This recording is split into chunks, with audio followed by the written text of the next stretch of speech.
I'd like to thank everybody for being here this weekend at Conspiracy Con in these strange and mysterious times in which we find ourselves in this country. I want to thank each and every one of you personally for coming to this event, for being with me now, because I believe that the times we're living in is a time for solutions, and ideal in solutions, and what I present to you today, I hope to give you some more tools, not only to know who's doing what to whom, but what we can do about it. The 20th century was the time for problem think.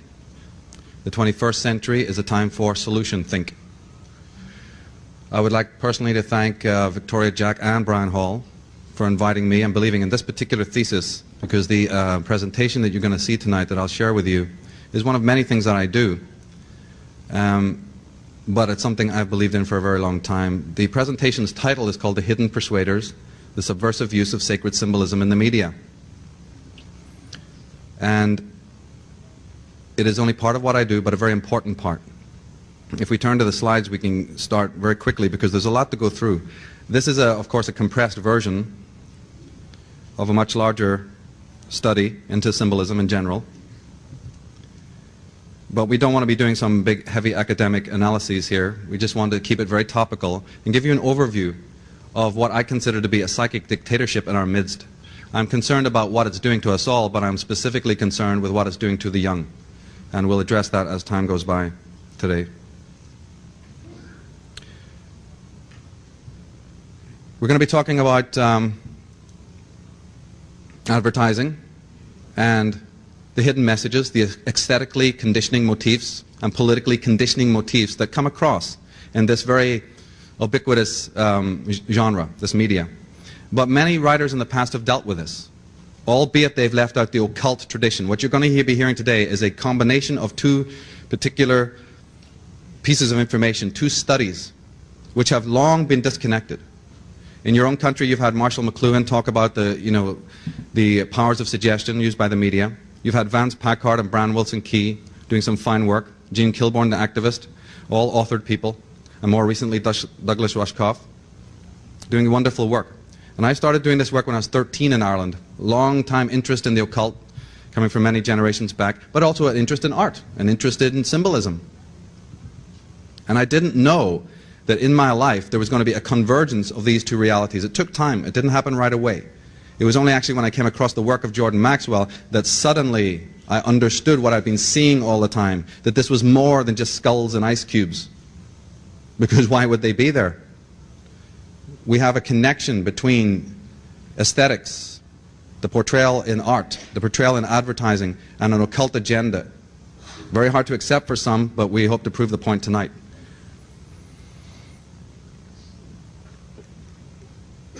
The Western world in general, and America, is what I call symbol illiterate. What you're going to see tonight is a small window into a concept that I've taught for years, taught children especially, and it's just symbol literacy, which is learning about how the universal creator, or the universal presence, the universal intelligence, speaks to us daily. It speaks in symbols, not words. It was so important for the hegemonic authorities and patriarchal bastions to get us off the track of dealing with symbol literacy, that even in the Bible, at the creation of Christianity, before thou shalt not kill, before that edict in the Decalogue, you have this particular commandment, which is thou shalt not make for yourself a graven image or a symbol. It was more important to them than thou shalt not kill. And we're going to find out why. It has to do with the brain and moving us into what's called a left brain type of thought, a left brain type of cognition, a left brain type of expression, away from the right brain holotropic concept, which was more common to our forefathers. But thou shalt make no graven images. What are the ancient world covered in? What is Egypt covered in? Is graven images of God, graven images of divinity. It was absolutely natural to our forefathers to do so, to portray divinity, to portray the mysteries of being in symbolism. It became a very different edict in the Bible where it says, first came the Word. In the beginning was the Word. Well, I take exemption to that. I'm sorry. No, in the beginning does not come the Word of God. In the beginning comes the image of God. Or Goddess, if you want to be actually pedantic about it. But let's leave that aside for now. I work with the tarot and the divination, which is the archive of knowledge, the Gnostic core of the great book of symbolism. The greater book of symbolism, the tarot, these are the main chapters. Anyone who wants to get symbol literate, because Mircea Eliade, Joseph Campbell, Carl Jung have gone blue in the face asking us to get symbol literate, to become aware of how symbols are used, because they take the soul up. By being aware of how symbols work, and art, and imagination, we evolve spiritually. But that which can also help you evolve can also help you devolve, can also help you be enslaved. So the tarot and these great ancient Gnostic canon truths that were laid down by our forefathers were done mostly in symbols, the richness of symbolism, and we teach this. In the occult tradition, it is essential that people become familiar with the role of symbolism and numbers and vibration and so on. One little aside, but connecting very much to what you've heard in other days here, is an interesting fact that what they call the Bible, let's say the Old Testament specifically, the 5 books of the Old Testament, the Pentateuch, are based on the Torah. They'll admit that. You ask anybody who's in the know and they go, oh yes, of course we can accept that the Pentateuch originated with the Hebrew Torah. But what these people will die before they will admit, or tell you, is that the Torah originates from the tarot. We haven't got time to explore this, but this is irrefutable if you do your homework and go to the reference works. In fact, it's the same word. The word is identical. But the difference is that the Bible and the Torah are communicated in words. Right? Words. The tarot communicates in symbols. And that's where the big problem is. Because you can argue till the cows come home about a particular statement, because now you have a language barrier and you have an interpretation barrier. Well, look, in symbolism, red is red, a sphinx is a sphinx, there's no argument about it. But when it comes to a written terminology, that's when the blood starts flowing, and that was the intention. In ancient medieval art, all the way down from the earliest times, we have symbols coming out of the occult world. We're finding them in the scriptures, finding them in religion. The crucifixion of Jesus, the crucifixion of St. Peter. The entire Bible can be decoded using aesthetic principles alone, or astrotheological motifs, cosmological motifs. The image on the right, for people who do not know, is one of the cards of the tarot, the hanged man. Well, didn't Jesus hang on a tree? Didn't Odin, in the Scandinavian myths, hang under a tree? Didn't Buddha get enlightened under a tree? Didn't Conan the Barbarian get crucified on a tree? I mean, we're seeing this motif all over the place. And science, which has always been doing catch-up anyway to what the mystics have been saying for aeons, but finally they're doing catch-up, and that's wonderful. They've just found that, in fact, symbols are important because, as you see here, it says that there are 240,000 miles of neural threads in the human brain, enough to stretch from Earth to the Moon. On every micrometer of these threads, there exists 250,000 units of information. But this data is recorded only as pictograms, only as composite images, and not as words. That's right. The universal intelligence, our phylogenetic race memory of every experience that our forefathers have had, is encoded in the brain, encoded in our DNA, in symbolism, in symbols, composite images. And today we find ourselves in a world replete with symbolism, images. We become deadened to it because it's so pervasive, in fact. We have the symbols of religion being denigrated by the corporate world. Powerful ancient symbols that we've associated with spiritual uplift are now being used for a different agenda. Jeremy Campbell, in his fine book, says, one important property of language is that while its symbols may be used to bring about physical results in the real world of substance, they need not be used for that purpose. Symbols can be decoupled from physical reality to a greater or lesser extent. Words are not deeds, though they often lead to deeds. Symbols can be manipulated to form new statements and expressions which are only tentative, playful, figurative. Symbols are at liberty to be a little irresponsible and experimental. Now that's a very loaded comment there. In 1835, we have the historian de Tocqueville, in his review of America and in review of the genres that were going on of his time, wrote these words. He said, I fear that the productions of the democratic poets may often be surcharged with immense and incoherent imagery, with exaggerated descriptions and strange creations, and that the fantastic beings of their brain may sometimes make us regret the world of reality. In 1835. You think that's old? Plato was doing the same thing in 300 BC when he warned about the artists, quote unquote, this has been misinterpreted by many scholars, but he just said that the artists, quote unquote, if they're given too much dominion over the mind, there will be a decline of civilization. I believe that he was aware even then of people who are still with us, still operating in our society today. Don't believe it? This is a quote. It says, "I think we are destroying the minds of America, and that has been one of my lifelong ambitions." You can read for yourself who wrote that. They're happy to tell you what they're doing. Well, here's the results of their fine work. Heroin and cocaine use among white youth climbed about 300% over the 2 decades before the 90s. For African American youth, it jumped to a staggering 13 times the rate of 20 years before. The frequency of eating disorders in teenage girls has skyrocketed. You're going to find out why. While any of these problems in isolation raises no eyebrows, taken as a group, they are barometers of a sea change, a new kind of toxicity seeping into and poisoning the very experience of childhood, signifying sweeping deficits in emotional competences. But the other side, they say, oh, kids love advertising. It's a gift. It's something they want. There's something to be said about being in there first, about branding children and owning them in that way. And in boys advertising antisocial behavior in pursuit of a product, that's a good thing. In 1990, compared to the previous 2 decades, the United States saw the highest juvenile arrest rate for violent crimes ever. Teen arrests for forcible rape had doubled, teen murder rates quadrupled, mostly due to an increase in shootings. During the same 2 decades, suicide rate for teenagers tripled, as did the number of children under 14 who are murder victims.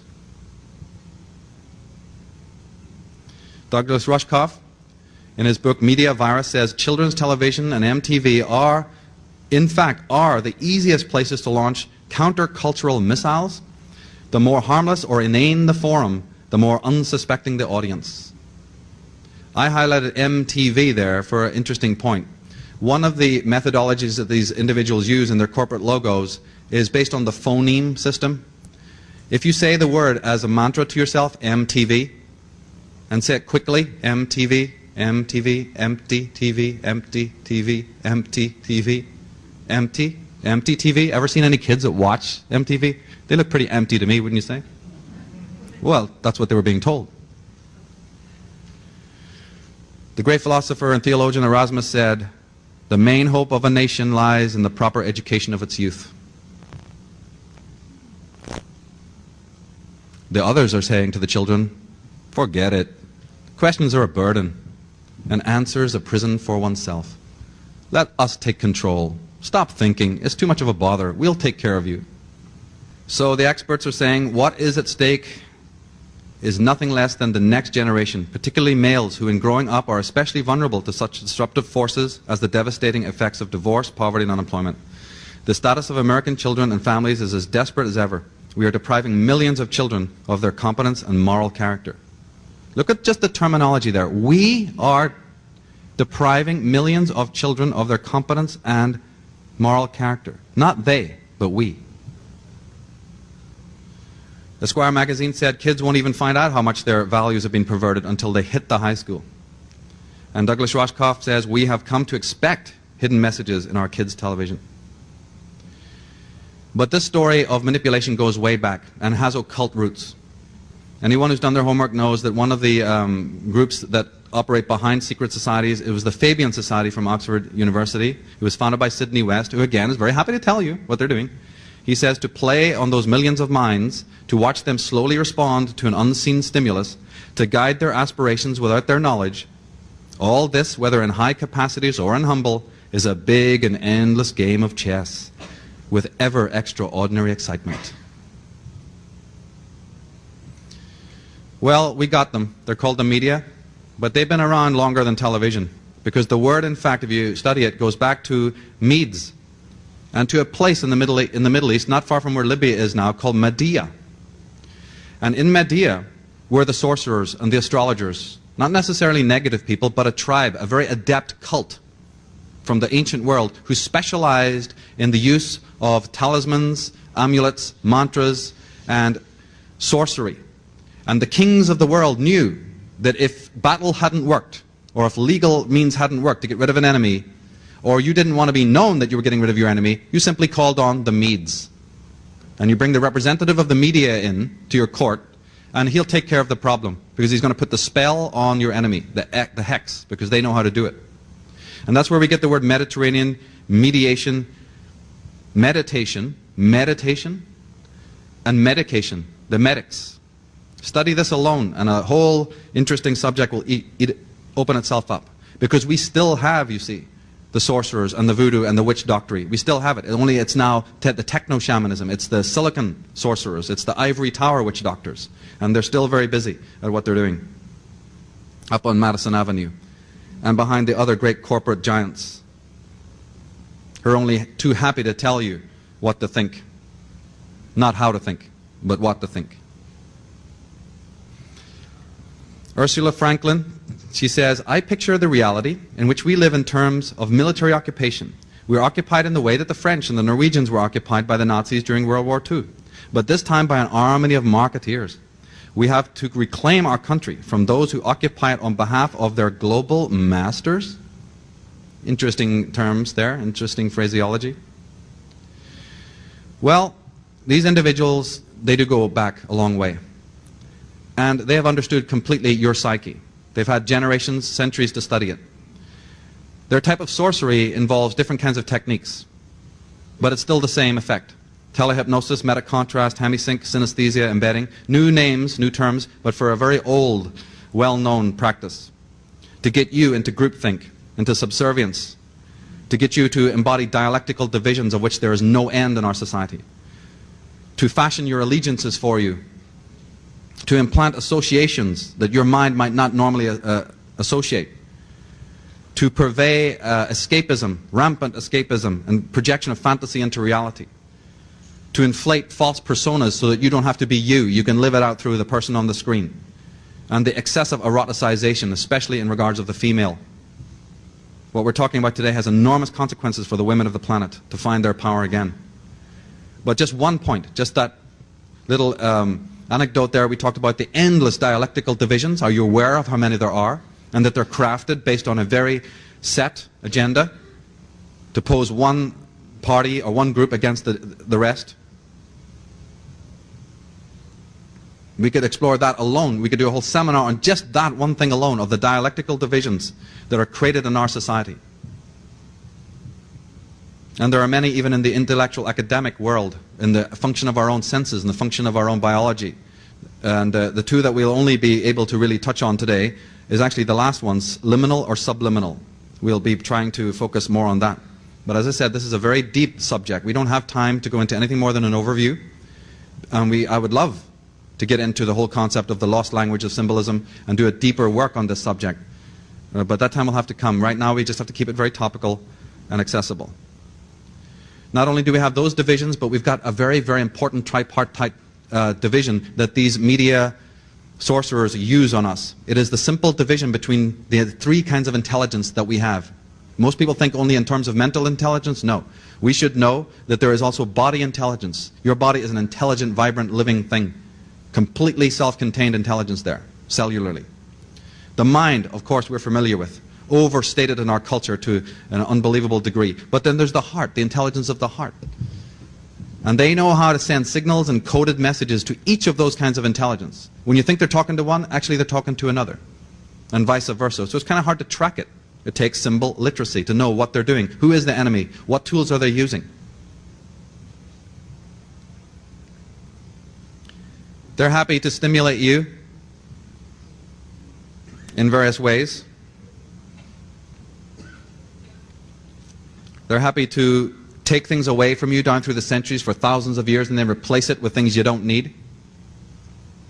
They're happy to make those associations for you that we see on billboards every day. Did I give them permission to do that? Did I want to see their artwork facing me or on the sides of buses? I didn't give them permission to talk to me, did I? But they're doing it. Somebody has taken a right off of me.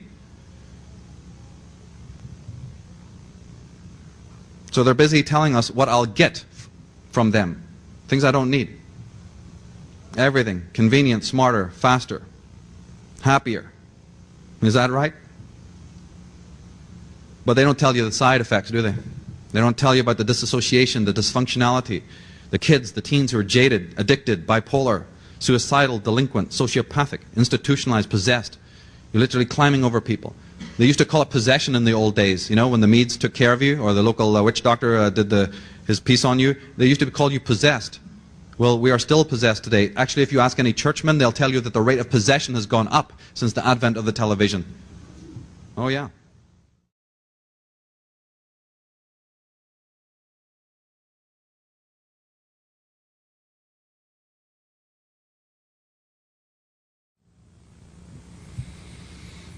The whole theme of this talk is about how we are going to get symbol literacy so we can graduate and evolve spiritually.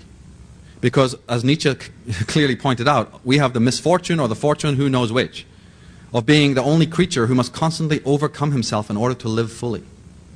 So there is a drag factor. There's individuals who absolutely are bent double, working overtime to make sure that we do not evolve and that our children regress, that civilizations are in retrograde.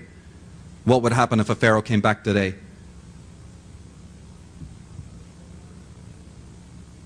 And some of the techniques that they use in this psychic dictatorship are words, symbols, colors, rhythms, light, movement, mudras, which means hand positions, gestures, which have been used for aeons as means of spiritualization, used by cults, infused with mysticism, are now being used on us for quite an opposite agenda. To drag us down into the pits of our own miasma, our own hells. As Carl Jung said, consciousness is a recent acquisition of nature. It is still in an experimental state, so to speak. It is frail, menaced by specific dangers and easily injured. As anthropologists have noted, one of the most common mental derangements that occur among primitive people is what they call the loss of a soul. Take this comment that he's talking about and transpose it to our societies today. That is exactly what is happening. The loss of soul. How is this technique done? What is going on? How are they doing this to us? You've heard the story of the zombie, right, in Haiti?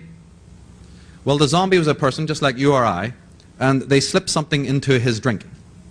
And that is the resin, or the potion, or the liquid, or whatever you want to call it, the solution from the datura plant.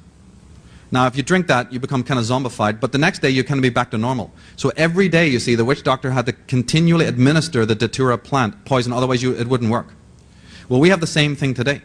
Only it's called TV. It's called the media. Every day, the steady diet of predigested mumbo-jumbo. And it really reminded me of this wonderful movie called The Devil Rides Out, in which the satanic characters, and he's busy hypnotizing somebody. He says that your will is leaving you, slipping away, and you are beneath my influence. Though your eyes are open and you seem aware, you are in fact asleep.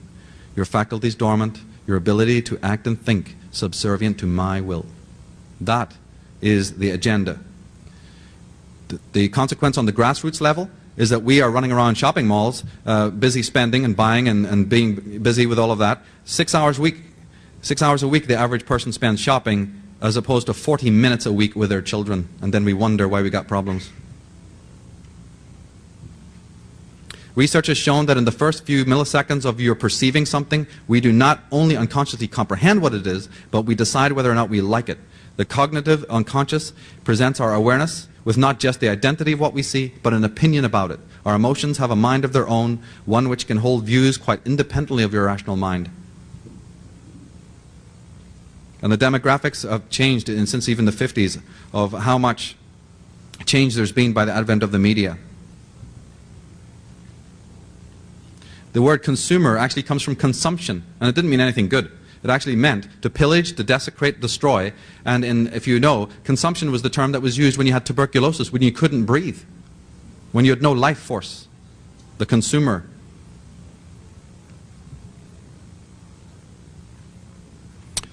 Well, before we get to how they're doing it, we got to say who is doing it.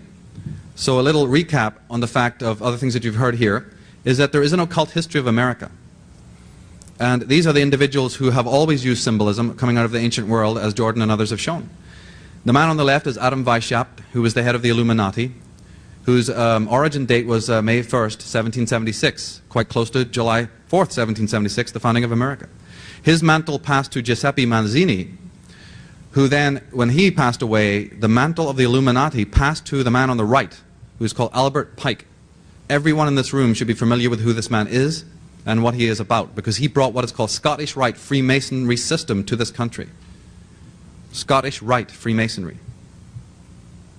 And the symbols on the dollar bill are the hallmarks of this order, this secret society that George Washington and other of your founding fathers were warning about. If you go to their memoirs and read it, they were Freemasons. But Freemasonry was a positive, basically philanthropic society at that time, and was infused by these negative elements from Bavaria and from the old world of Europe. And they warned against it. In fact, the Duke of Brunswick, the head of Grand World Freemasonry, had stood up in the 17th century and asked for the disbanding of World Freemasonry completely, because he was aware that it had been infused with negative elements of Illuminist philosophy. And George Washington and others in this country did likewise. Unfortunately, nothing happened. And the Illuminati were able to infiltrate this societies of Freemasons, and they're still operating today. And this has a bearing on what we'll be talking about. Here is a proof, of course, just for anyone who doesn't know, that the founding fathers definitely were involved in Freemasonry. You'll notice that on the Washington bust there, it says Freemason and First President. Now let's read that again. Freemason and First President. Not the other way around. Thank you. Important detail. To go into Masonry, endless story, can't do it, haven't got the time. But the point is, just the word alone, just my innocent fascination with words and terms that these individuals use. M-A-S-O-N. If you actually draw a hexagram on the pyramid, you will find that that actually inscribes. It's been in front of you for many generations, but you don't notice it. Remember Edgar Allan Poe? You want to hide something, you put it in plain view. Jordan Maxwell talked about the scorpion sting, the double scorpionic sting, remember, of the tail? Remember that? Look at the prongs of the banner there and ask yourself something about symbolism. These people have never hidden who they are, so we're not talking like Ken Thomas was saying, forget a conspiracy theory, it's all conspiracy, no theory. Here you have it, at the G8 summit, G8 summit, peak, summit. You have all these fine fellows sitting around a round table, which is of course coming from the Celtic mythologies of Arthurian legends, with a pyramid in the middle. Here's Mitterrand of France, Bill Clinton of America, Blair, a bunch of other criminals, I'm not aware of who they are. And here's Larry, Moe, and Curly. You think they're all from different parties? Think again, simple dialectics, they're all in the same gang. I'm preaching to the choir here, so we'll not spend too much time on that. But you see, what we have to understand is that the girl next door gets involved too, or what they put before you as the girl next door are people who often have, as Arizona Wilder will only be too happy to tell you, long associations with fraternities and secret orders. Again, the pervasiveness of occultism right in the face of people if they only know where to look. The tarot cards. Nothing negative about tarot cards, nothing negative about the occult. But they're using it. In the cards, in the tarot deck, the major arcana, card number 4 is what we call the Emperor. It shows a king sitting in a marble throne with a stern countenance. Now wait a minute. If you go to Washington, D.C. and look at the Lincoln Memorial, what do you see there? Most statues of presidents are standing, aren't they? Or they're a bust. Isn't there something peculiar about that symbol? Where do you think they got it? It came from the tarot. It has occult origins. The very symbol of the Lincoln Memorial of the great president sitting in the chair with that type of countenance has an origin in the occult. One of the symbols that should be well known, pretty generically known, is the famous handshake of the craft members. And in corporate logos, you'll see this constantly. I can only share with you a very small amount of the work that I've been doing since I was 13, but I'm sure that the point will be made that when you look at these ad copy again or billboards, you'll start to see these associations and understand more what they are. Oh, I'm sorry. I didn't know how that one got in.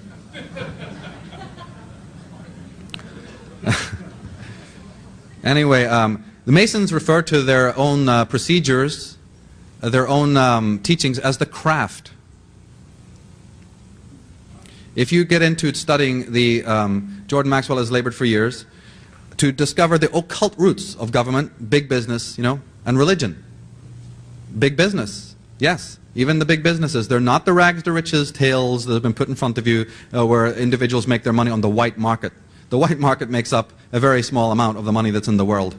Let's start studying the black market, not as has been put before you, a bunch of drug-dealing gangsters on the side of the streets. That's not the black market I'm talking about. It's the occult underworld, where the main trading and wheeling and dealing of the world is done, where you can get anything for any price.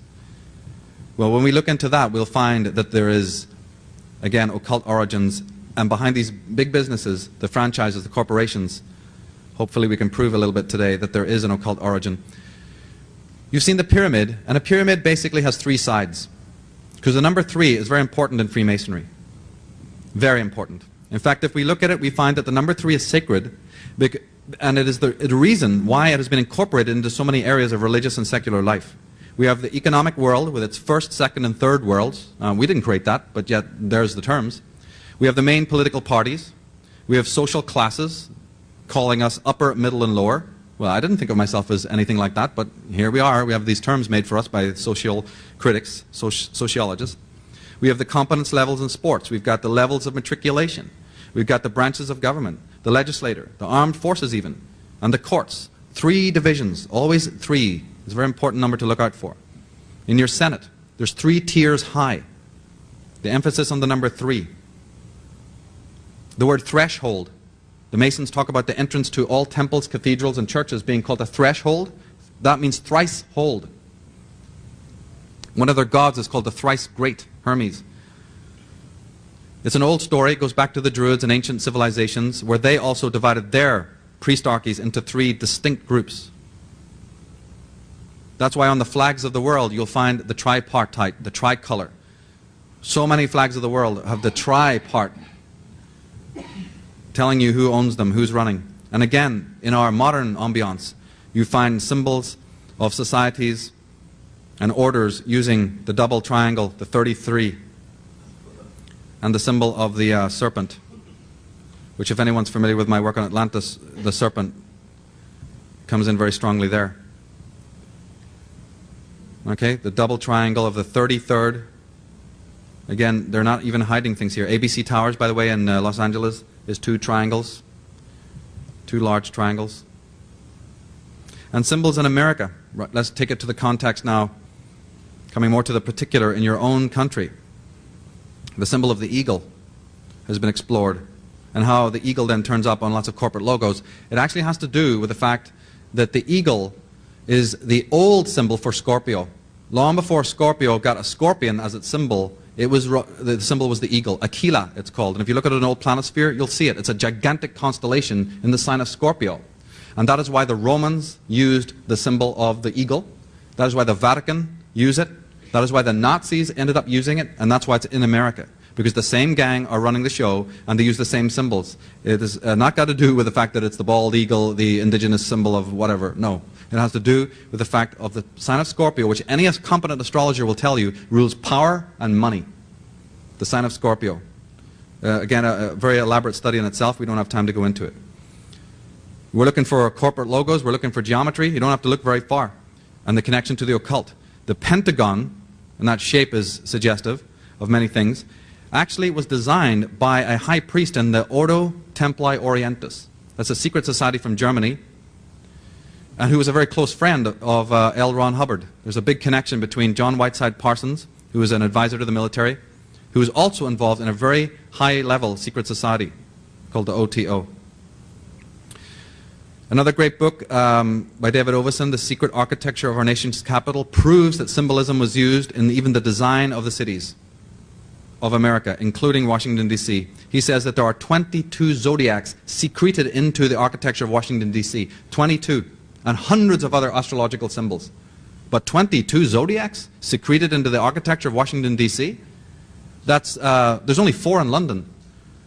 If you go around London, there's 4, but there's 22 in your own capital city. The whole thing being based on geometry and symbolism. When you wanted to write the word Sirius in Egyptian, You did it with the hieroglyphic that's on the bottom right. It was an obelisk, a star, and an oval. Okay? That was how you drew the name Sirius in Egyptian. What do you have in Washington, D.C. in stone is exactly that. The Oval Office, the Pentagon, and the obelisk. Why would they want to do that? What on earth has Sirius and star systems far away got to do with Washington and America's destiny? Why are any stars on any flags anywhere? The laying of the capstone, the laying of the monuments, the whole design was based on Freemasonry. If you don't believe it, there is the proof, because there is the symbol of Freemasonry on the block that they're laying. Okay? Right there is a symbol that is known in Freemasonry.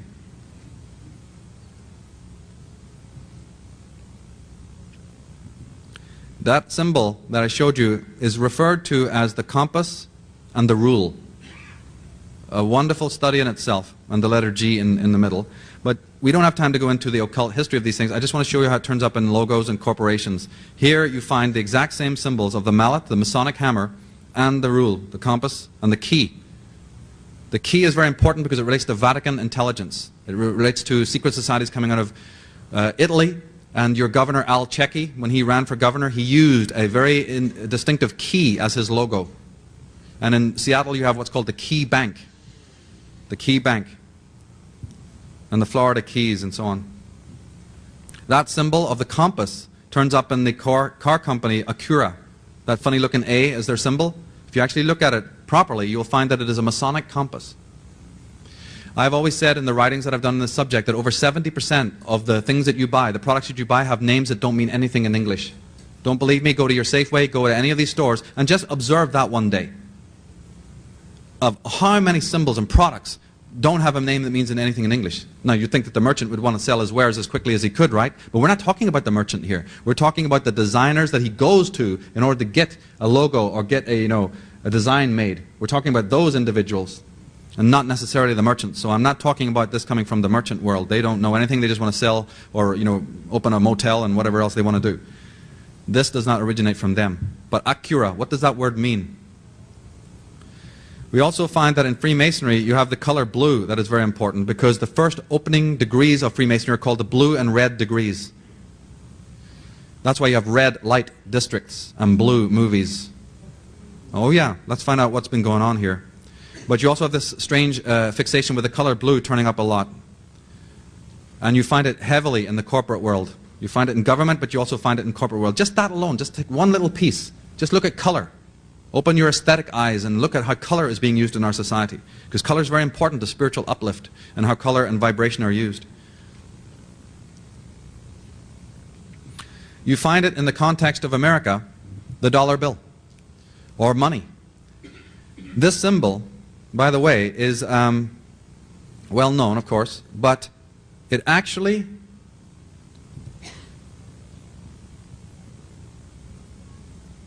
is the word Isis, the goddess of the moon, concertinaed together in a designer fashion. That's what it is, because this is not a symbol that's new, by the way. This symbol goes back many hundreds of, 20 or so thousand years into Egypt. This symbol that you have for money, of the great S of the serpent and the two rods, representing the goddess Isis, who is the goddess of the moon. That's why coins are silver, gold, and bronze, representing the sun, the moon, and the earth.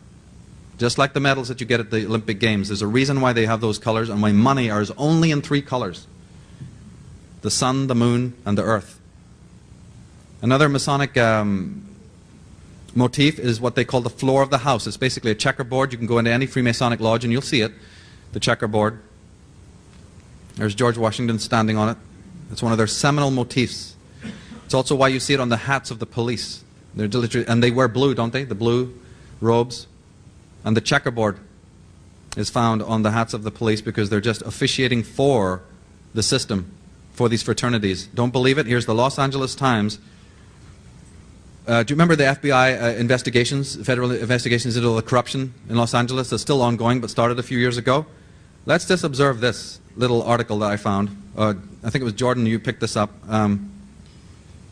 2 sergeants are among those to be charged in alleged planting of a gun to frame a suspect, sources say. More charges are possible. These 3 policemen had, interned themselves in a house and were not giving themselves up.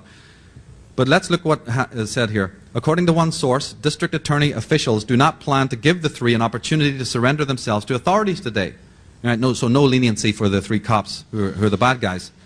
They're going to be arrested, the source said. They're not part of the Brotherhood.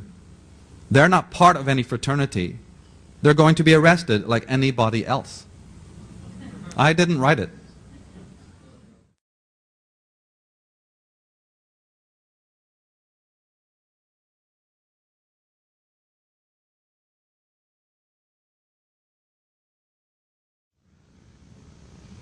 Checkerboards, rock groups, strange imagery.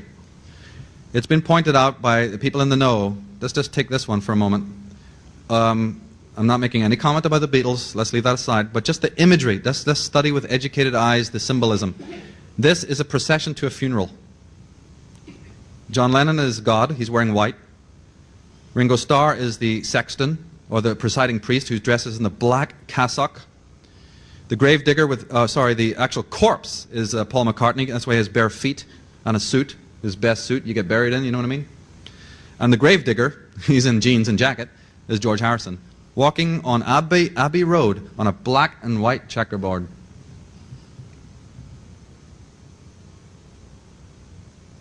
Checkerboards, Chevrolet, corporations using the checkerboard.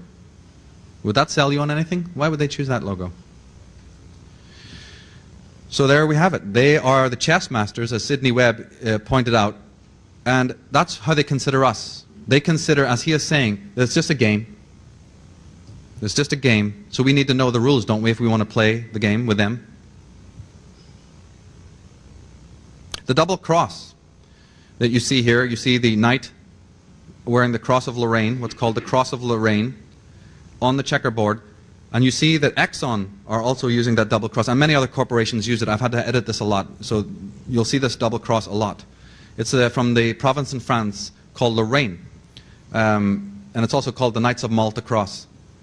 You might be interested to know that Martin Luther King, who was shot in Memphis, was killed in what they called the Lorraine Motel.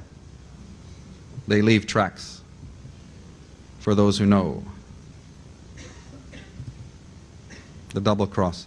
But one of the all-time most pervasive symbols of Freemasonry and the Templars is the cross and the crown. They like it because it signifies the means of operation, their modus operandi of how they've gained their power, through the two forces of religion and monarchy. State, you see, and religion. The cross and the crown, or crown and gown, as we call it over in England. Two forms of slavery. Here on California State in Hayward, their magazine here, you'll find it replete with double crosses and pyramids and Masonic symbols, a globe and so on. Here's the Knights of Malta cross of the Knights of Columbus being used, and you'll find that is an ancient symbol going back to Samaria here. You see that? And this is Celtic from the Picts in Scotland. You'll see the Malta cross. What's now being used as the Malta cross has very, very ancient ancestry, as does the swastika and the serpent. Many, many thousands of years old. Turning up in all sorts of weird places. Wait a minute. First it was the ancient Picts of Scotland, and now we find it on the flag of the Nazis. Here it is, the Knights of Malta cross. And the three oak leaves, remember the number 3 being important? The Knights of Malta cross. There we find it on the crown of the Queen of England. So what's the connection between the British royal family and the Nazi party? I don't know. Maybe we should look into that. You find the red cross, or again the cross, on lots of areas. This flag on the left is the flag of the Sovereign Military Order of Malta. But you find a very similar motif on Switzerland and for the red cross. And in other areas as well.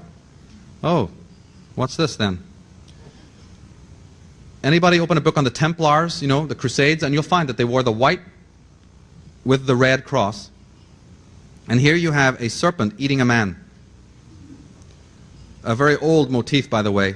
So let's just again emphasize that what is old turns up in the new, because the connections between what is going on in our society and its history many thousands of years ago is of seminal importance in all of this. To understand the times that we're in, we have to look to origins as well. and look at the symbols and how they're being used. Here's a drink that a company came out called Sobe. But Sobe is a play on words. It's an Egyptian word to do with the god of the underworld, Sobek, the crocodile-headed god of the underworld that represented the lower appetites. A word that doesn't mean anything in English, Sobe. Here we have the Knights of Malta cross, the red cross on Xilinx Corporation. Who is running them? And the strange name, Xilinx, where did that come from? We have the symbol of the Knights of Malta cross. It was also called the Black Sun. And we have it turning up on the Arco symbol, which is again the same image of the Knights of Malta cross, just turned a little bit to the side. And the word Arco, again, means nothing in English. And it doesn't stand for Atlantic Richfield Company and all of that. What it is a Latin word. It comes from the word archon. If you add an N to the end of it, it comes from the word archon, which means fallen angel. Arco means fallen angel. If you are familiar with my work on Atlantis, that will mean something to you, those who've read that book. Another one of the symbols is the dove. How holy, how wonderful. Well, it's not Christian. It's another symbol of secret societies, because in Spanish and in Italian, the word for dove is columb, right? That's why it's the Knights of Columbus symbol. The Knights of Columbus, or the Knights of the Column, use the dove as their symbol. Anybody get out the James Bond movie, I think it's For Your Eyes Only, one of the terrorists there, one of the assassins, is called the dove, and he wears the symbol. Yeah, you'll find this. And you find the symbol of the dove on the maces of the Queen of England, and that's where you get District of Columbia, Columbia Records, pictures, British Columbia, Christopher Columbus. Where do all the drugs come from? Happen to be just from Columbia. Why? Because there's somebody called the Knights of Columbus purveying them from that place, and only too happy to let you know that they're doing it. And you may have heard about a place called Columbine High School, the place of the doves. Ah, well, anyone who's done their occult homework knows that the Cagliostro's Egyptian rite, one of the great occultists from the ancient world, was called Cagliostro. He invented a Masonic rite called the Egyptian rite. And you need to know about this because it said it involves a virginal boy or girl as an oracle or even priest. These virgins were known in Masonic circles as the columns, the doves. They were sacrificial. Columbine High School. We've heard a lot about it, but we haven't heard about the ritual side of it too much, connecting to these old Masonic rituals. The owl is a symbol of the Bohemian society, but it goes way back to the cult of Minerva and Lilith, the goddess Lilith. And the owl is on the dollar bill. Hidden away in the right corner of the dollar bill is the symbol of the owl, because it goes back again to ancient secret societies. One of their symbols is the Tudor rose. The rose is a hallmark of secret societies. Nothing evil with a rose, it's just who's using it and what for. You'll find it copiously used in the imagery of the Grateful Dead. Bob Weir of the Grateful Dead is a member of the Bohemian Society. You'll find it on corporations that have long ancestry. And on techcompanies.com companies, you'll see the use of the red rose, and you'd wonder why the association. Here it is a corporate ad for Viagra. An interesting word that, if you get into it, it actually means the blood royal, or it means the river of blood, because that's your libido. They're giving you this product to raise your libido and using words that mean that. We have all of the different cosmetic companies here around the symbol of a flower. See that? These are all the famous companies indicating to you that they come from one source. The number 322 is important in occult circles because it's the lodge number of the Skull and Bones Society from Yale University. Why they use it is, there's many interpretations depending on who you are. Since these people are so involved in symbolism of astrology, not the astrology that's put before us today commonly, but a different kind of astrology, this relates to actually the spring equinox, okay, which is 321, March 21st and 22nd, when the sun, which is their great symbol, rises on the eastern horizon on March 22nd. That's one of the reasons why they use that. And the skull comes because these individuals were originally part of the pirates, what are known as the pirates, or the men of fire, who were sent out by the agents of the British royal family to colonize America.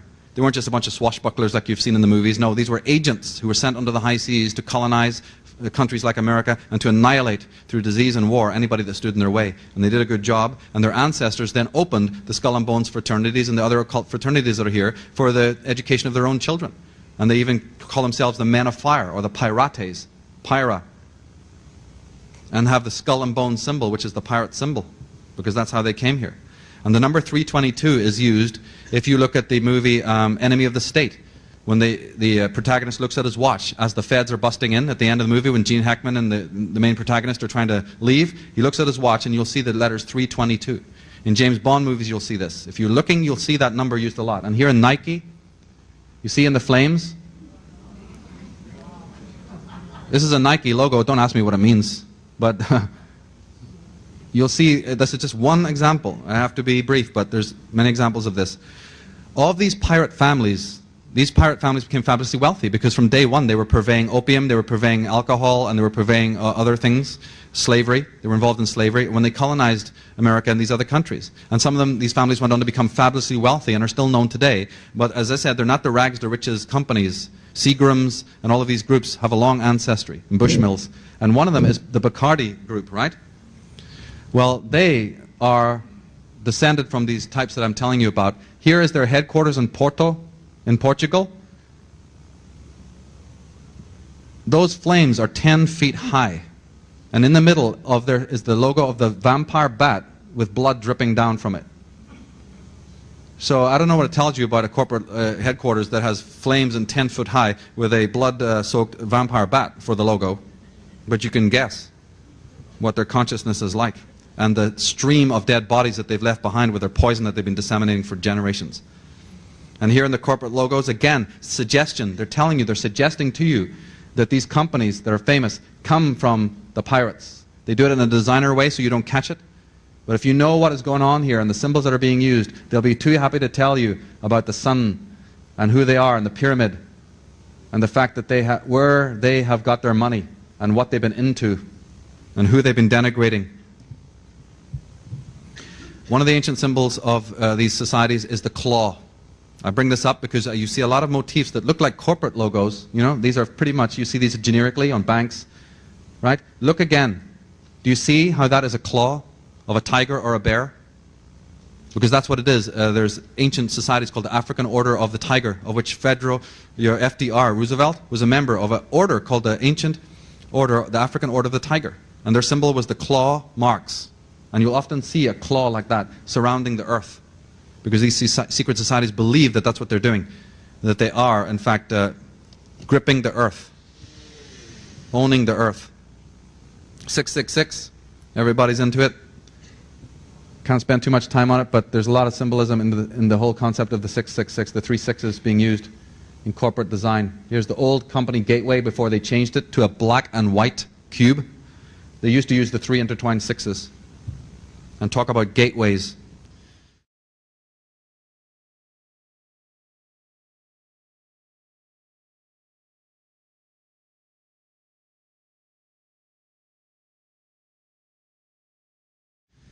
But in the time remaining, I want to share with you some more of the connections between the corporate logos and astrology.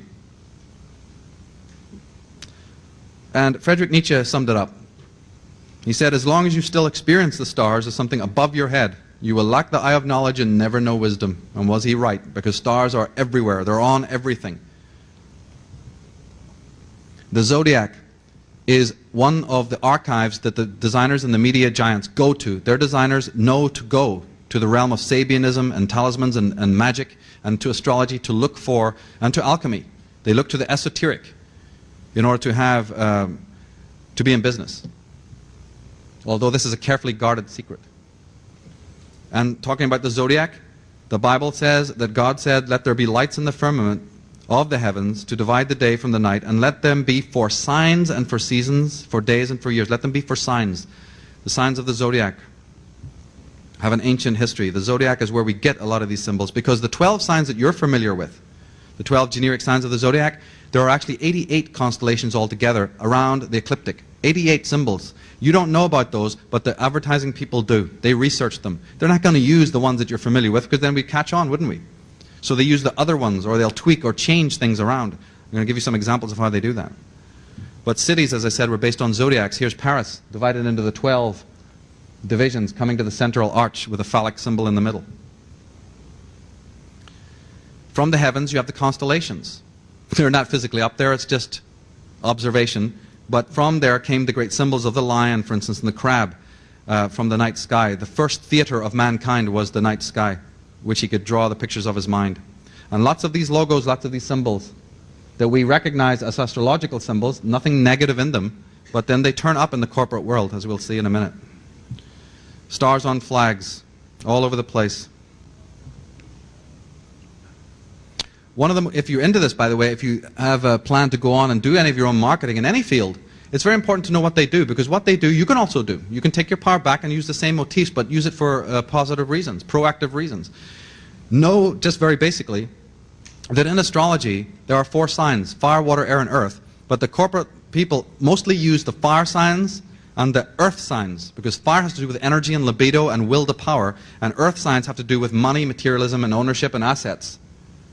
So just even using astrology as a what you call a hermeneutic of understanding how corporate logos are used is very important. And then you can start using it based on your own chart, for instance, or the message that you're trying to get across. Using the 4 elements is a very handy way of doing it, because it involves colors and different other kinds of techniques that you can use.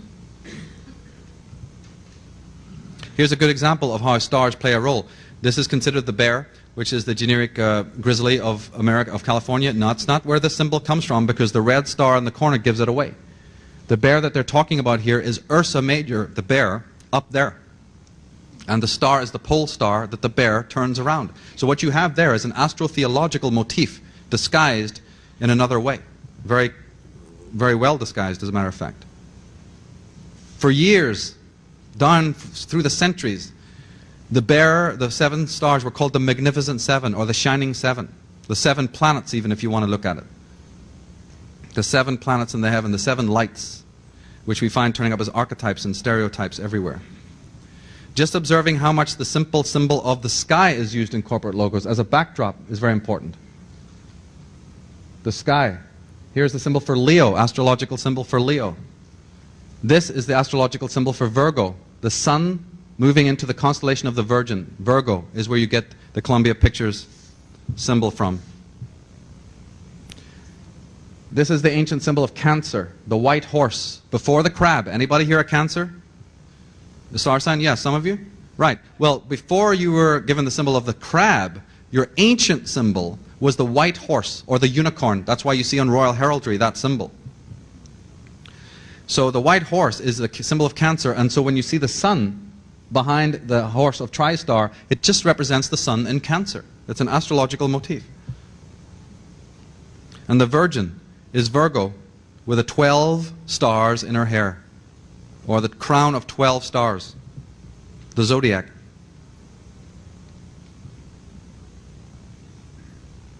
And the winged horse, as you see on heraldry here, represented Leo and Cancer, the constellations in the northern sky, right beside each other, the house of the moon, Cancer, and the house of the sun. This is again based on astrology, and the winged horse being connected with Cancer. In Merrill Lynch, you have the symbol of the bull, which obviously is very clear, relates to Taurus, which is an earth sign. You see how earth signs, Taurus, represents money, ownership, finances. So you have a financial company here using an astrological symbol because they know what it means. Sagittarius. Anybody here a Sagittarius? Star sign Sagittarius, yeah. Your symbol is used as a horseman, right? With the bow and arrow. Here you find it. Look at the solar symbol on the bottle is already made like the sun, because Sagittarius is a fire sign. Anyone who's a Sagittarius knows that they're a fire sign.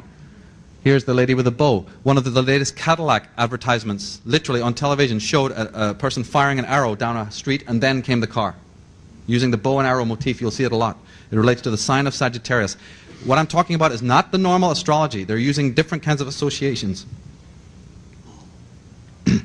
The corporation Safeway relates to the sign of Cancer also, because anyone who knows astrology knows that the sign of Cancer has to do with safety, security in the home, and food, mother, and nurturement.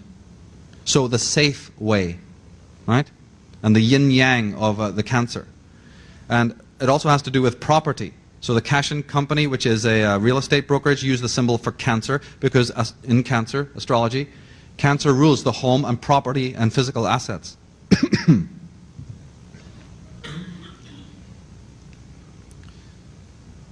Remember we said that Freemasonry is the blue and red degrees? Right? The opening degrees of Freemasonry are called the red and the blue degrees. You'll see a lot of those symbols around. Here is the Cancer symbol again. The yin yang. Yeah. But if you spell that word, it's an anagram for the word males. M-A-L-E-S, males.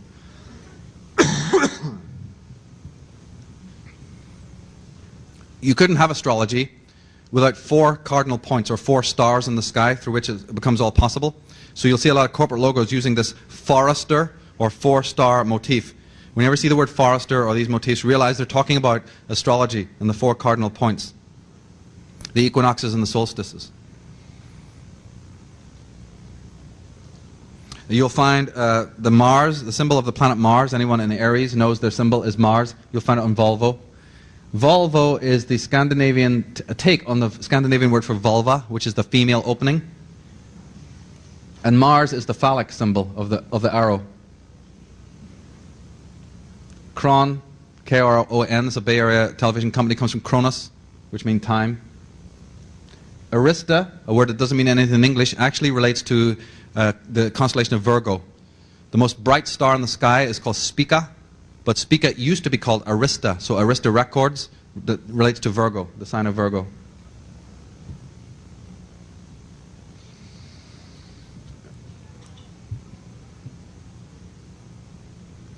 One of the most important motifs in astrology is, again, the spring equinox, the rising of the sun at the vernal equinox of the spring every year. You're going to find so many logos that deal with that.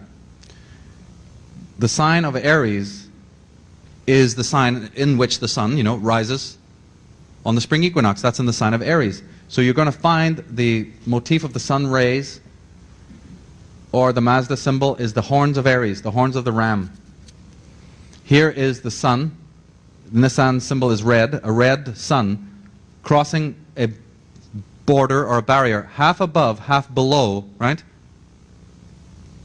A horizon line. And by the way, you know what the word Nissan means? It means the first month of the year. In Hebrew, Nissan means our first month of the year in their language. So this is the sun rising above the horizon. Morning star is pretty obvious. Your most famous corporation franchise in America is nothing but the horns of Aries if you look at it. And that's why it's on a red background.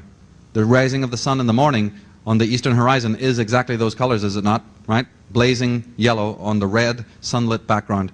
That is an astrological motif relating to Aries, and if you know what Aries symbolizes, it represents power and aggression and dominance and will to power and libido and aggression and energy. Very powerful to use Aryan symbols in corporate logos because it works. Here is the Hyatt Hotel. The word Hyatt is Persian, an Arabic word actually meaning serpent. And here you see what is called the gleam. You'll see what they call the gleam in advertising. It's a commonly used symbol. There's the pyramid. The raised 2 fingers is an ancient motif of the 33rd degree, because when you raise 2 fingers, the segments are 3 degree 3. 1, 2, 3, 1, 2, 3, the 33rd degree. And the Dodge Ram is clearly connected to Aries, because there's the ram's head. And if you turn the word ram backwards, it's Mars, which is the ruler of the sign of Aries. We get the word arise from Aries, because that's what the sun is doing in the sign of Aries. He's rising over the horizon. So we say, arise, good night. The sun is arise and shine. Aries.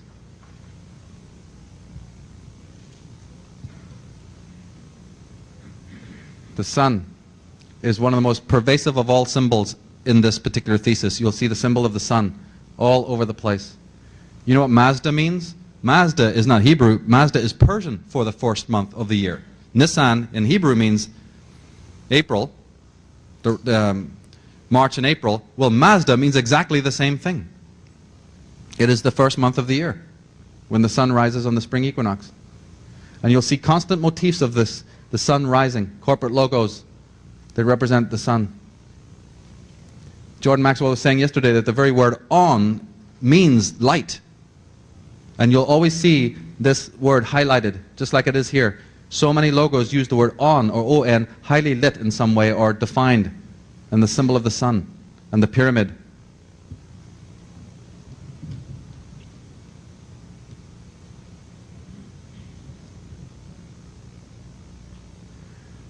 Astrological symbols often appear in places you wouldn't find it. When the sun rises on the horizon and you see the lovers, that is from the sign of Gemini.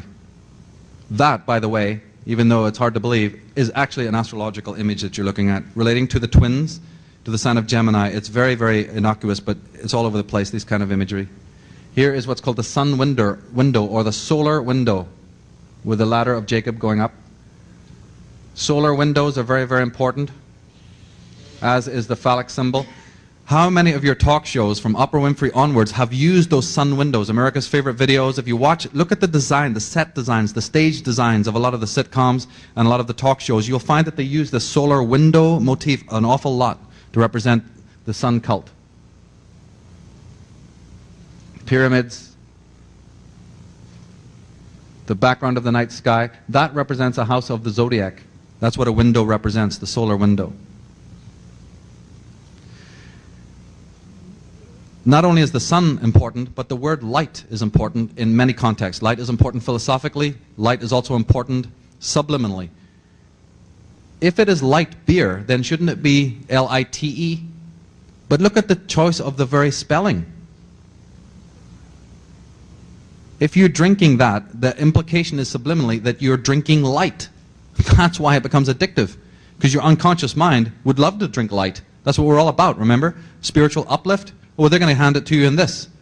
That which takes you down, but it has on it, drink it, it's full of light. And watch the symbolism in the advertisements when the models are drinking. You'll see images of light and halos and all sorts of things to spiritualize things. Mountains are connected with spiritual ascent. So is light. But look who's using it and for what purpose.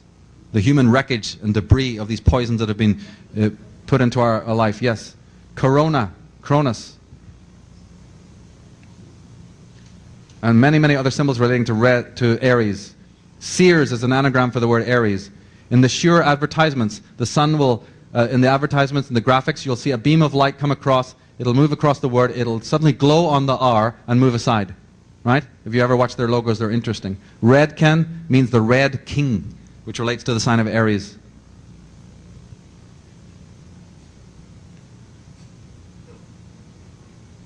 Anybody in here Capricorn? One obvious thing that I really have studied a long time is what they call positioning. It's another aspect of this. In our societies, they actually designed the franchises to look like churches. Some of them, if you go into Taco Bell, if you go into Kentucky Fried, they have the turret. Kentucky Fried even has the little turret that we associate with religion. What burgers, French fries, and Cokes have to do with spirituality, I don't know, but they think it does, because you see, they've taken us down into the appetite body. So, some of these banks even are designed that way. When you walk into some of these places, notice that they even have a portico.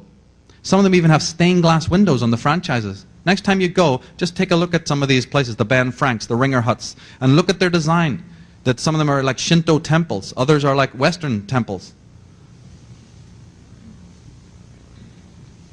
The 7-Up, we just talked about what the 7-Up are. What are the 7-Up? Are the 7 lights in the sky. They're up there, 7-Up.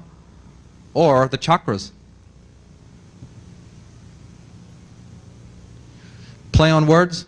Union 76 is, of course, Union 1776, when America was founded. But in 1776, July 4th is in the sign of Cancer. So America is born under the sign of Cancer. That big golden ball that you see floating above the stations, what is the big ball that rotates in the sky that's all orange and gold? Is the sun, right? So they're already telling you there that this is the sun in Cancer in Union 76. But Masonry, people into Masonry are very smart. They use a lot of codes and cryptic analogs. If you take the number 76 and put it on a clock face and know what you're doing, you'll find something interesting. 7 o'clock is actually 660, is it not? Right? Just think about it for a moment. Follow me. 659, 660. Plus the 6, and you have 666. I'm not stretching it. This is the way they work. Words that don't mean anything in English. The word Pepe or Pepsa or Pepsi is a very, very old word. You've heard of the devil, you've heard of Satan, right? Well, the oldest cultures in the world is the Egyptian. And if you go back about 25,000 years, the word that they have for the adversary, the word that they use for Satan is Pepsi. And they used to tell the children, if you don't watch out, Peppa will get you. Yeah, Apep or Pepsa will come and get you. The Egyptians. Yeah. Yeah, we'll come to Coca-Cola in a minute. It's so vulgar, I have to leave it to the end. We were thinking of putting some barf bags under the chairs. I don't know if you got them. But you got to find out who Sergeant Pepper really is and who Dr. Pepper really is.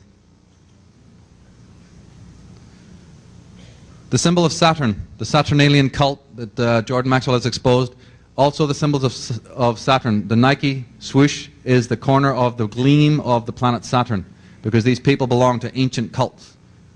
And the concept of black that is used in Nike is important. Lots of symbols doubling up there as Saturnian symbols. I told you that they use mostly fire signs and earth signs, and that is true, but sometimes they will use the air signs when it works for them. And one of the most commonly used air signs is the sign of Aquarius. Anybody here in Aquarius? Well, they sometimes use your sign. And here is one that has been done very cleverly. Always when you see the circle, your eye only focuses on what's in the circle, and that's what they want to intend. In your mind, take away the circle and extend the lines, and you get what's called the wavy line that is familiar with those who are Aquarians. And Aquarius is ruled by the planet Uranus, which represents freedom, gender and liberty, and the youth movement. Well, isn't that what Volkswagen's whole sales pitch was in the first place? Right. Viacom, if you look at their actual corporate logo, it arrives like a lightning flash. If you actually look at it on television, you'll see that the Viacom is like a wave of electricity. It is the sign of Aquarius that they're using, the media.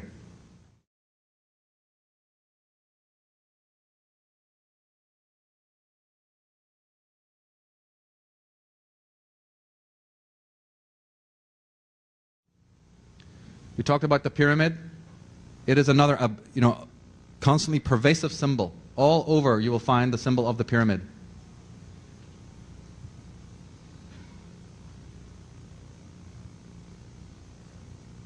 There's so many of them. One could just do a whole lecture on just the symbol of the pyramid, the red and blue degrees there again.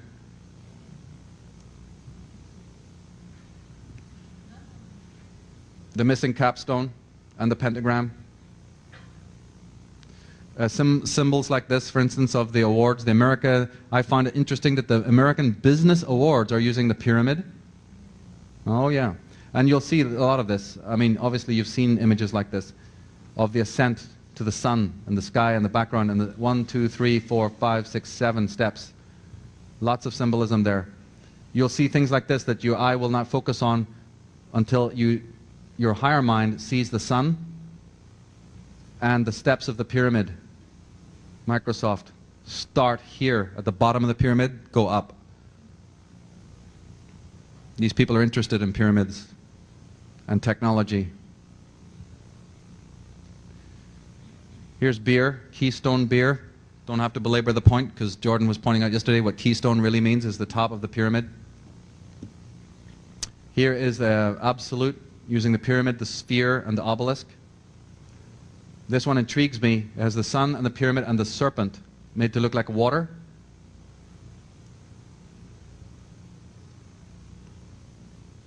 Right? Beer. Who owns the beer? Who owns the alcohol companies? A whole study in itself. It goes back to the pirates, but it even goes back before that to who runs these poisons. Right? The tax-exempt Knights of Malta and the Knights Templar, who were tax-exempt, were the ones who opened the inns and the taverns and the bars. It's a whole interesting story, and why those bars and taverns in England are called strange occult names like the Green Dragon and the horse and the white horse or the black horse and the rose and the crown. Ever wondered about those strange names, the plough and the stars, and why they're called arms? Anybody gone into England, you'll know that taverns are called arms, implying that it was a military order that opened them to poison the people of the world that go down there at 5 o'clock and sit there till 12 o'clock complaining about the government and drinking their brains out. Nothing gets done. That was the intention. The dissemination of poisons in our society, sugar, tobacco, alcohol, you name it, vaccinations, fluoride, is a study in itself. Is that why they call them malt liquor? Possibly. Very interesting that. Yeah, we want to maybe look into that. Terminology, I love it. Words, that's how we have to start thinking. Symbol literacy. Look with the eyes of children again, the right brain. Don't let a thing slip by. In one of the great stories by Conan Doyle of Sherlock Holmes, when Sherlock Holmes was trying to talk about his technique to Dr. Watson, who couldn't get it, he said, I'll sum it up this way. He said, when you come to Baker Street to visit me, you come up the stairs every day. How many stairs are there, Watson? He goes, I don't know. He goes, you see, but you do not observe. That's all it's about. In the Bible it says, having eyes ye see not, having ears ye hear not. It's time to start watching them. Madonna, the Illuminati pyramid on her back. Camel, the Illuminati pyramids. And the man, see this? See the leg? You see how that's a human being? There's his face looking out this way. There's his chest and his arm. There's a human being there. Yeah. You have to, we could spend some time, but unfortunately we don't have it. We'll get a packet and look at it. And by the way, anybody here familiar with sacred geometry? The idea of the phi ratio and the golden section? Cigarette boxes are actually designed based on the golden rectangle. So just holding them has a therapeutic effect. Not in a good way, but in a negative way. That's one of the selling pitches they do. Not only there's opium in the tobacco and all of that. Yes, there's lots of things that create addiction, but these people are very adroit. Even the ratio of how the lid to the rest of the box and how it's opened and the arousal that comes with that. But you can use the same techniques for your own healing. These are for your degradation. Go and measure your beds at home. If you have children, discover whether their beds are based on the phi ratio or not. Because these companies that make the beds for you and the children's cots make sure that they're not based on sacred ratios, so you have restless sleep. And so you have nightmares. Chuck them out the window and do it right. Make your own beds, make them based on sacred geometry, and watch what happens to your life patterns and your sleep patterns, just from that one thing alone. Courtney Pine, Illuminati Symbolism. Who runs KinderCare? Big question. Better find out. Look at their symbol. Oh, yeah. Wonder why children go missing? I wonder about it. Swedish bank using the eye on the pyramid. One of the most powerful ancient symbols of Freemasonry, one of their specific, most sacred symbols to them, right? The one they don't want to tell you about a lot is what's called the double ashlar, or the double cube. It's a well-known symbol to Freemasons. If you, in your mind's eye, look at this chevron symbol, word that doesn't mean anything in English, you'll find that that is a cube. You see that in 3 dimensions? Is one cube sitting on another? And it's red and blue, like the red and blue degrees. Here it is again. The 2 cubes. The 2 cubes. The cube. Look out for this, the triple or the double cube. These chevrons, don't you find them also in the military as the chevrons? You ever wonder why those stripes were there? Private, corporal, sergeant? No, 1st degree, 2nd degree, or 3rd degree Freemason. That's all it means. Anybody who served in those forces knows you can't get very far unless you want to start shaking some hands, right? The double cube and the world. What does that symbol mean otherwise? I mean, what is it? It's a double cube on its side.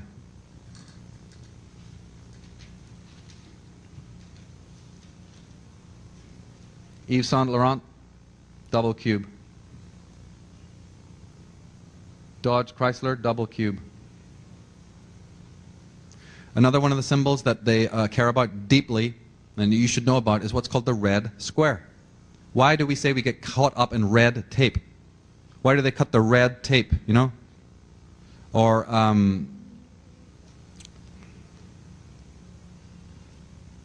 the red carpet. Look how many corporate logos use the red square just alone. And how many flags. Do you remember when I think it was Reagan actually met Gorbachev for the first time, the first so-called meeting between East and West at Perestroika? The cameras didn't start rolling until the two of these people walked out into what was called Red Square in Moscow. And then when they were in the center of Red Square, then they turned and shook hands for the cameras. Interesting that, I thought. Right? It's in the center of Red Square. The center of the coronation of Queen of England is on a red carpet. Vatican Center, Chair of St. Peter sits on a red carpet.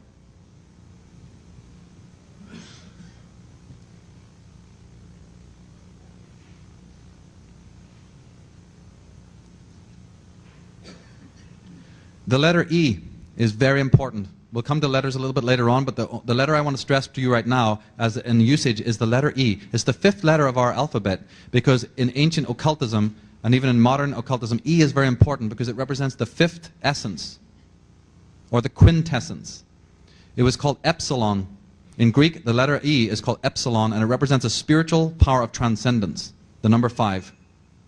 So you will always find something in a corporate logo that will tweak the E for a reason.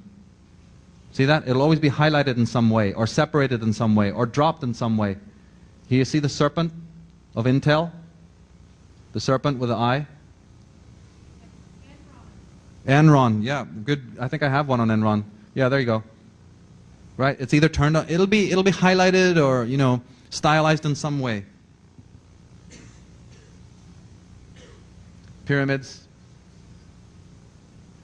The number 5. So many groups use the 5 and the symbol of the sun. It's a big thing even in the techie world because these silicon types imagine that they're doing some occult work. The connection between the occult and the Silicon Valley is something I go into a lot in the other talks. Look at the magical symbols.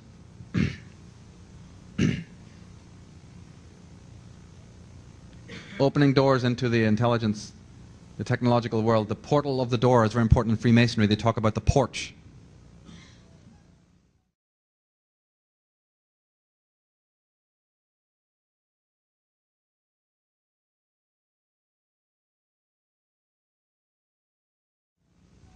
One thing that I find really pernicious in advertising is simply the degradation factor, the demeaning factor that how animals are used,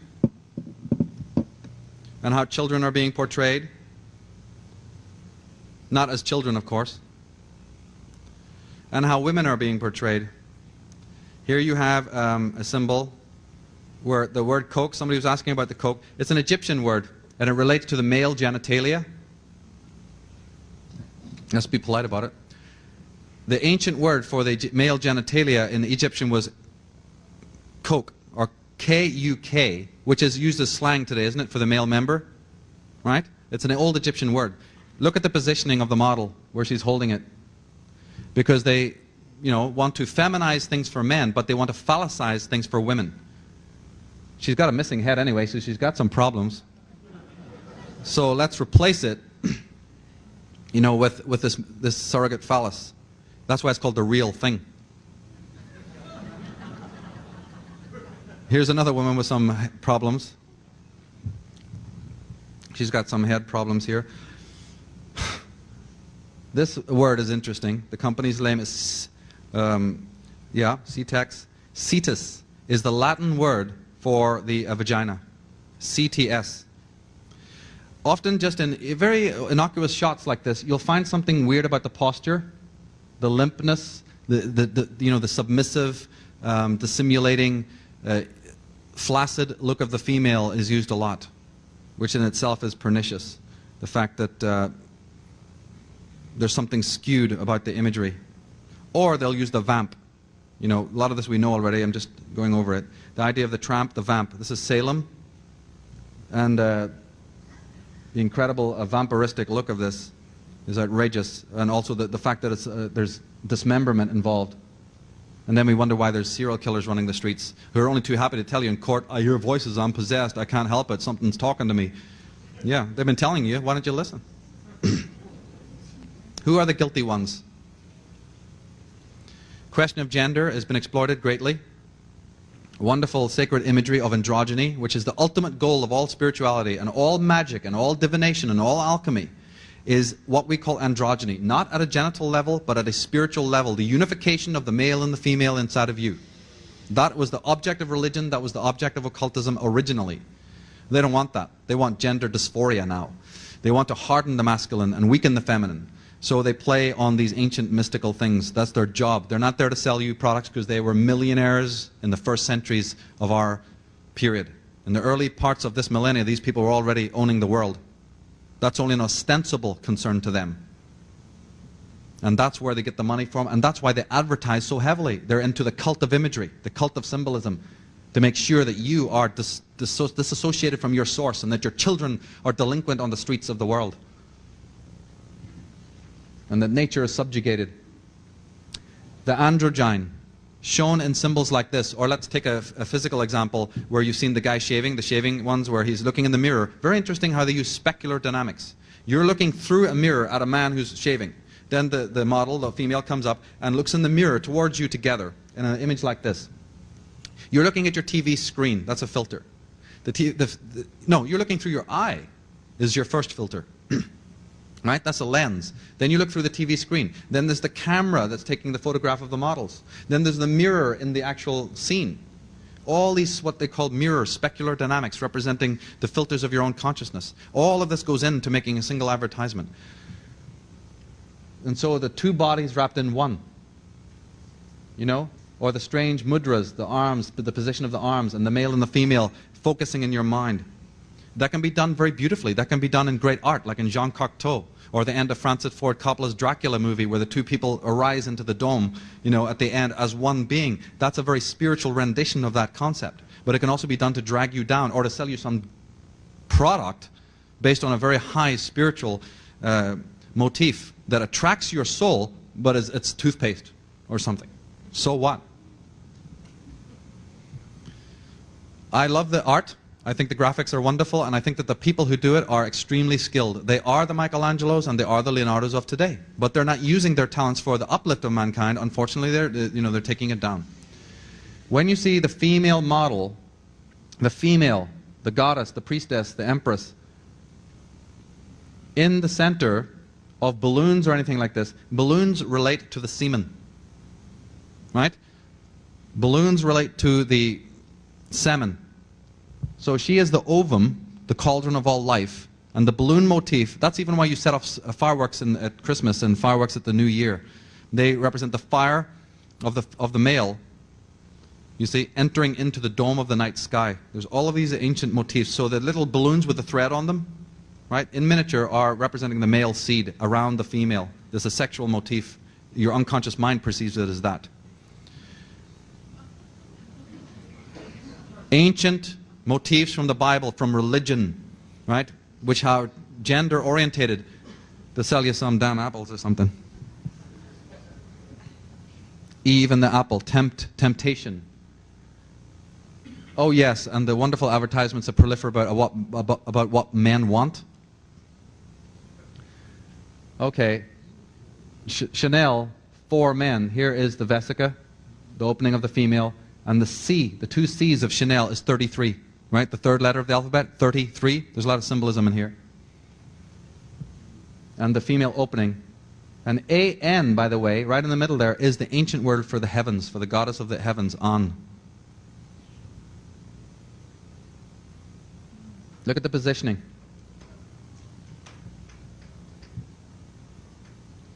Look at the positioning. That is very attractive to your unconscious mind, even her hands position. You'll find actors like Marlon Brando and James Dean used to use a lot of these kinds of symbolisms for positive usage, but just the symbol of the womb, anything connected to going back to the womb has a lot of currency in advertising. Yes, perfectly, good example. Phila, let's look at this one and another twist on it.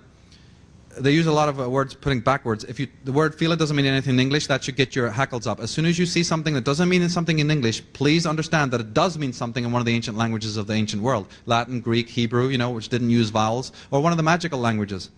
If you spell the word backwards, you get Aleph.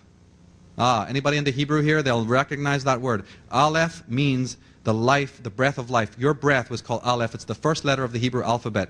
And it means breath, or it means life, to be alive. Now, you tell me what would happen. What does it mean if I take the word for life in Hebrew and turn it backwards? What am I suggesting? Precisely.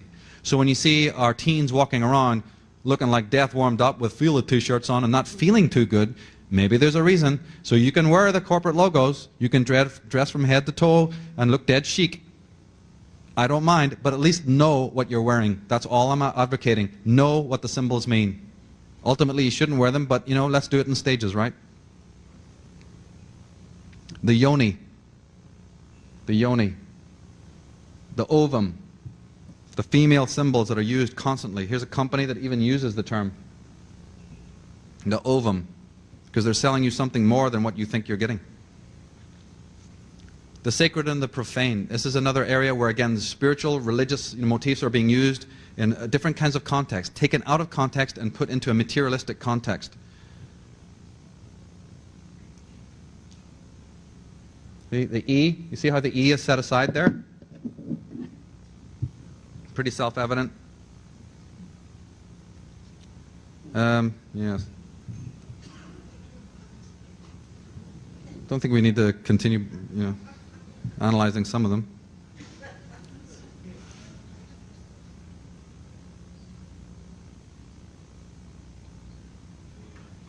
That word is naive. It's the anagram of the word naive, because they want to associate water with purity and innocence.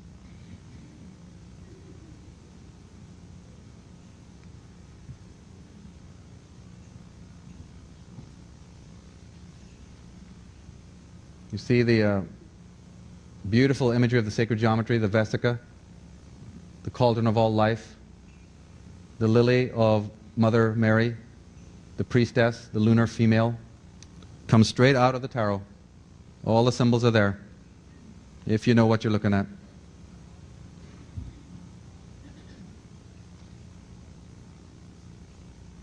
Some of the poses are meant to be erotic, but they're also sort of necromantic. And they're always ready to promise you things you don't have. Here's the sacred symbols of the three and the Cancer. You see the Cancer, Lemniscate, the dove, and the Volkswagen saying, we give you peace, associations, peace of mind. You don't have it. You don't have it, but if you get their car, you'll have it, right? Slavery to time. Associations of the water. Very, very occult motifs. We're looking at paintings in the same way that the Renaissance artists used it, but for a very different context, different meaning. We talked about the sacred and profane. Just look at the mudras,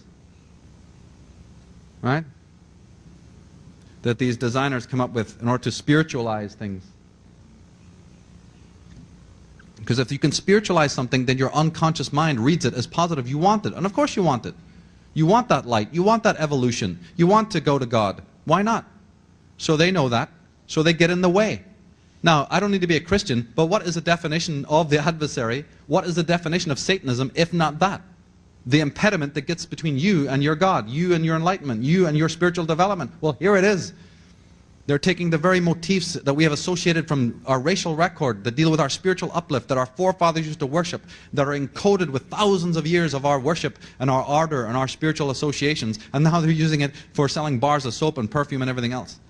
That is why it's so serious, and that's why this needs to be gone into and understood for what it is. Androgyny, spirituality,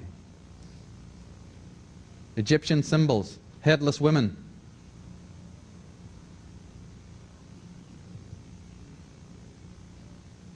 We'll come to a close by looking at some more of the usage of letters. Of all the 26 letters, advertisers know that the most important letter is S because of its association with sex and success and serpents and the sound. It's the most subliminal, and hypnotic of all the letters. And you put S into anything, and your mind pays attention to it when it's on a product.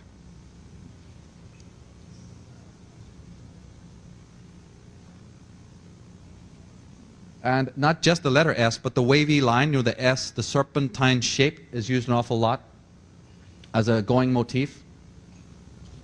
Want to know why? Remember the Isuzu, the two S's? You always wondered probably why they've played on that particular, why they only use those letters to mess with and not the other ones, you know, for instance, if you pay attention. Well, here is from a wonderful ancient book by Valentinus Drayton, and he gives the whole game away. He says here that the word S-U-S, or sun, the sun behind the sun, was once anciently written S-U-S, just like that. So again, remember, this is not new. He's saying this is not new. It is a symbol of the serpent force, or supersolar manifestation, meaning it's a solar symbol. The S-U-S denotes involution and evolution, the descent of the serpent force into matter and the return upward through evolution. The serpent solar disk is often seen on Egyptian monuments like that, S-O-S. Letters of the ancient alphabet were keys unlocking the originating causation and manifestation of all things. The SS or ZZ, same thing, symbolically used, which is what we're talking about, are interchangeable. Often the SS on sigils and talismans, and now we're talking about corporate logos, are suggestive of serpentine, evil influence and denotes a sign of black magic upon others. 19th century authors. Before corporations even were existed, before advertising was ever done. Now you find the same motifs turning up in our data space, in our living space. The letter X is another one of the great letters of power because it's the X and Y chromosome. When they want to sell something to a male, they'll feminize it. When they want to sell something to a woman, they have to masculinize it. So X marks the spot, is how you feminize something for males. So you have the phallic bottle in the middle of the X, the chromosome of the female. The ovum and the X. The O is obvious because it's the female ovum, and the X is the X chromosome. And just to highlight it, there she is.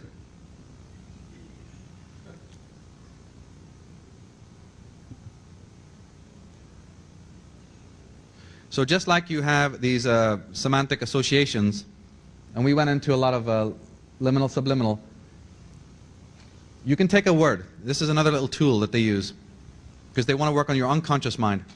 Just as you can expand something, you can also contract something. You can take a word, then you can shrink it down, as you know, into what's called a syllable. But when you have a syllable, it's kind of usual. You can often tell what the word is if you see the syllable.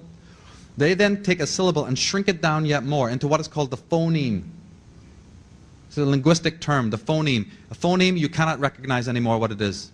So it's a word shrunk down three times. And these are the phonemes that you then find on cars and different kinds of products all over the place. They mean things. XL, LX for light, it's Latin for lux. XI is for she, that's pronounced she in Greek and it means woman. XS is obviously excess. L is the ancient name of God. This is the male phallic. This is the word for night. Right? This is the symbol of royalty, status. When you get into the concept of the phonemes, you'll find that there's a lot of interesting things there. You think I'm stretching it? They're happy to tell you what they're doing. Because here you have the car that's called the status, the Cadillac or whatever. It came to uncode the status, and its phoneme is STS. Just like I'm saying, they use the phonemes to represent the concept that we're talking about. 2 minutes? One. Okay. And then just to finish off, we have to close now. PC, just that term PC. We talk about cetus, representing the female opening, the phallic, the ovum. And P is phallus. And that's where you get the word cities from. The cities were meant to be the symbols of the female in which we all live, which is why they have the monuments and the obelisks inside of them, which represent the male. So the word city actually comes from the word for the vagina or the opening of the female. So anyway, let me see. Yep. The male, this is the phoneme for the male member. I just want to end with my own personal reasons for being into this particular thesis, so that we're all on the same page as to why this is important. NBC aired an investigation of Mattel and Disney just days before Christmas 1996. With the help of hidden cameras, the reporters showed that children in Indonesia and China were working in virtual slavery so that children in America can put frilly dresses on America's favorite dolls. In February 1999, a new report revealed that workers sewing Disney clothes in several Chinese factories were earning as little as 13.5 cents an hour and were being forced to put in hours of overtime. ABC's 2020 brought back footage of young women locked inside sweatshop factories sewing for Gap, for Tommy Hilfiger, and Polo Ralph Lauren. Naomi Klein says that all 50,000 workers at the Yuyan factory in China would have to work for 19 years to earn what Nike spends on advertising in 1 year. Walmart's annual sales are worth 120 times more than Haiti's entire annual budget. Disney's CEO, Michael Eisner, earns $9,873 an hour, while the Haitian worker earns 28 cents an hour. It would take a Haitian worker 16 years to earn his hourly income. And the last one is it was Disney's annual meeting, and about 10,000 shareholders, she says, crowded into the arena to rake Michael Eisner over the coals. They were upset that he had paid more than $100 million in a severance package to the super agent Michael Ovitz, who lasted only 14 scandal-racked months at Disney as second in command. Eisner was further attacked for his own $400 million multi-year pay package, as well for stacking the board with friends and paid Disney consultants, and then for paying starvation wages to workers in overseas factories. We could go on. It sounds horrible, it is horrible, and it's taking place. These things that we buy into, that we don't vote with our dollars, that we do not take responsibility for what we're buying, and we are under this kind of oligarchical control, is enslaving the world, it is enslaving the planet, it is enslaving children, and it is not worth it. That is a particular reason why I am interested in this thesis. I want to thank you all for being here with us and for putting up with my tirade. You know, lovely to see you all.